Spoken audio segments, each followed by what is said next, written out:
हे जादुई पेड़, मेरी मदद करो। अरे भाई क्या बात है, तुम इस वृक्ष से क्या सहायता चाहते हो? अरे भाई आप इधर उधर क्या देख रहे हो? मैं तो पेड़ के ऊपर बैठा हुआ हूँ, मैं तो एक तोता हूँ। फिर मोहन उस तोते को सारी कहानियां सुनाता है।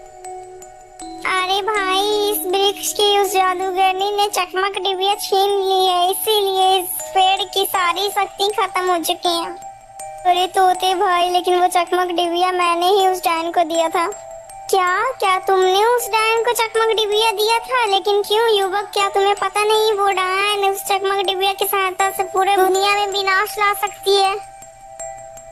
अरे तोता, लेकिन मैं उस चकमक डिबिया की शक्तियों को नहीं जानता था। अरे तोते, मुझसे बहुत बड़ी भूल हो गई है। क्या अब उस चकमक डिबिया को वापस लाने का कोई उपाय नहीं है? उपाय तो वो चकमक डिबिया ही है। यदि वो चकमक डिबिया मिल जाए और उस चकमक डिबिया को इस पेड़ के खोखले तने में डाल दिया जाए तो पहले जैसा सब ठीक हो जाएगा। लेकिन वो चकमक डिबिया तो मुझे मिल ही नहीं रही, क्योंकि मैंने उस डायन को खोजने की बहुत कोशिश की, वो डायन नहीं मिल रही मुझे।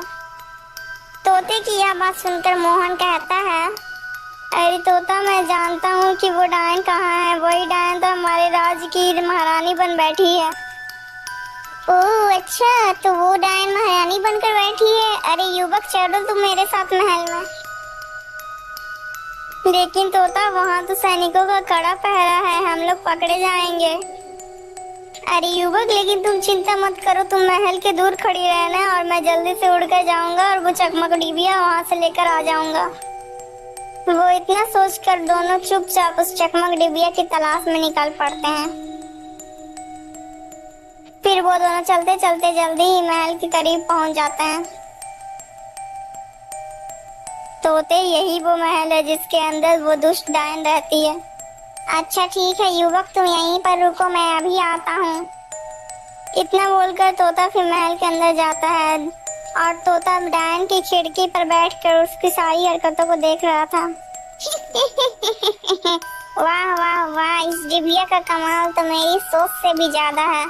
मैं कल सुबह ही जाकर महारानी को फांसी पर चढ़ा दूंगी, तभी मेरा ये बदला पूरा होगा। चलो अब तो काफी रात होने वाली है, चलो मैं जल्दी से अब सो जाती हूँ। वैसे भी कल का दिन बहुत ही खास होने वाला है।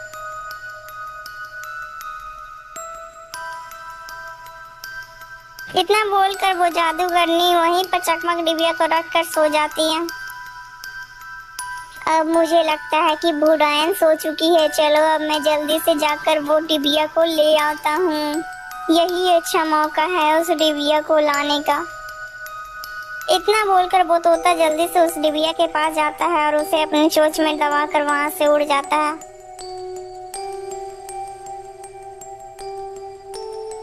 ये लो युवक, अब तुम इस चकमक डिबिया को अपने हाथों से इस खोखले तने के अंदर डाल दो। इतना सुनते ही मोहन उस डिबिया को उस खोखले तने के अंदर डाल देता है।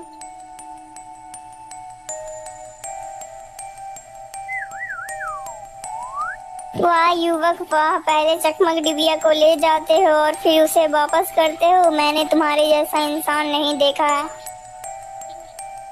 अरे नहीं नहीं वृक्ष, ये डिबिया को मैंने नहीं लिया था, इस डिबिया को डायन ने मुझसे निकलवाया था।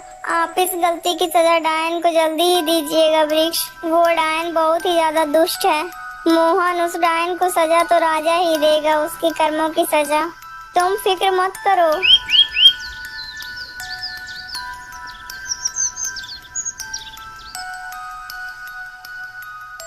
अरे महाराज, आपको इस कारागार में किसने बंद करा? आप रुकिए रुकिए, मैं अभी आपको खोलता हूँ। अरे दुष्ट डायन, तू मेरे कमरे में क्या कर रही है? सैनिकों, इस दुष्ट डायन को ले जाओ और कारागार में बंद कर दो। राजा का आदेश होते ही सैनिक जल्दी से उस दुष्ट डायन को कारागार में डाल देते हैं। दोस्तों, अगर आपको ये कहानी अच्छी लगी है तो कृपया कर इस कहानी को एक लाइक करके चैनल को सब्सक्राइब कर दीजिएगा। दोस्तों इस कहानी का पार्ट 1, पार्ट 2 और पार्ट 3 और पार्ट 4 हमारे चैनल में दे दिया गया है दोस्तों। तो कृपया कर इसका पार्ट 1, पार्ट 2, पार्ट 3 और पार्ट 4 हमारे चैनल में आकर जरूर देख लीजिएगा दोस्तों। आपको क्या लगता है, क्या मोहन ने सही किया पेड़ को उसका चकमक डिबिया लौटाकर? दोस्तों कमेंट में जरूर बताइएगा क्या मोहन का यह निर्णय सही था या गलत। दोस्तों वैसे हमें इस कहानी से यह शिक्षा मिलती है कि हमें कभी भी किसी को धोखा नहीं देना चाहिए दोस्तों। हमें हमेशा हर काम ईमानदारी से ही करना चाहिए दोस्तों।